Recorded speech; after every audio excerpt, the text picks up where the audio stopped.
Hello friends, இன்றைக்கி சூப்பரான நம்ம ஸ்பாஞ்சியான ரவை கேக் தான் செய்ய போகிறோம். இதுக்கு தேவையானது ஒரு கப் ரவை. ஒரு கப் ரவையை நம்ம அரைச்சி எடுத்துக்கலாம்.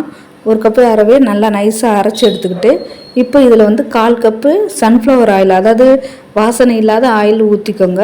இதில் அரை கப்பு தயிர் எடுத்துக்கோங்க. இப்போ நம்ம முட்டை இல்லாத கேக் தான் செய்ய போகிறோம். இதை நல்லா கலந்து விட்டுருங்க. ரெண்டு எண்ணெயும் தயிரையும் கலந்துட்டு இதில் அரை கப்பு சர்க்கரை சேர்த்துக்கோங்க. ஒரு கப்பு ரவைக்கு அரை கப் சர்க்கரை சேர்த்துக்கோங்க, கரெக்டாக இருக்கும்.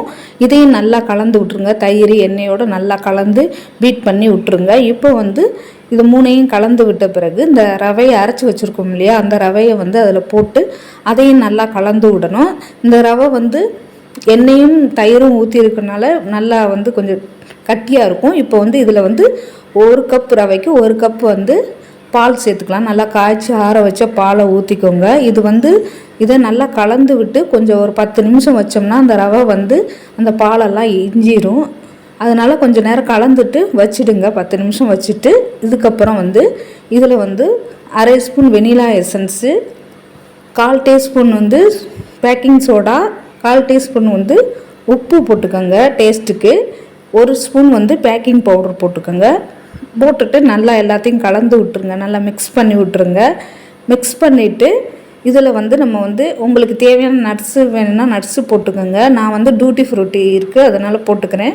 கலர்ஃபுல்லாக இருக்கும், நல்லா பார்க்கவும் நல்லாயிருக்கும். குழந்தைகளுக்கு ரொம்ப பிடிக்கும், விரும்பி சாப்பிடுவாங்க.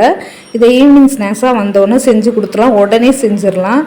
இப்போ ஒரு ட்ரேயில் நீங்கள் எந்த மோல்டில் வைக்கிறீங்களோ அதில் நெய்யோ வெண்ணெயோ தடவிட்டு அதில் ஒரு பேப்பர் போட்டுட்டு அதில் இதை ஊற்றிடுங்க.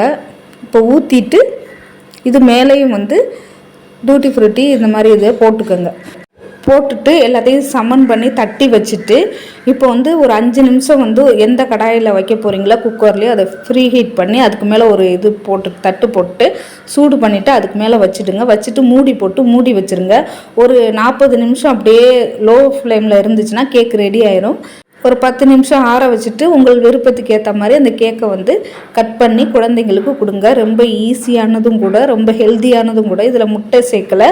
யார் வேணால் செஞ்சு சாப்பிட்லாம். இந்த வீடியோ பிடிச்சிருந்தா லைக் பண்ணுங்கள், ஷேர் பண்ணுங்கள்.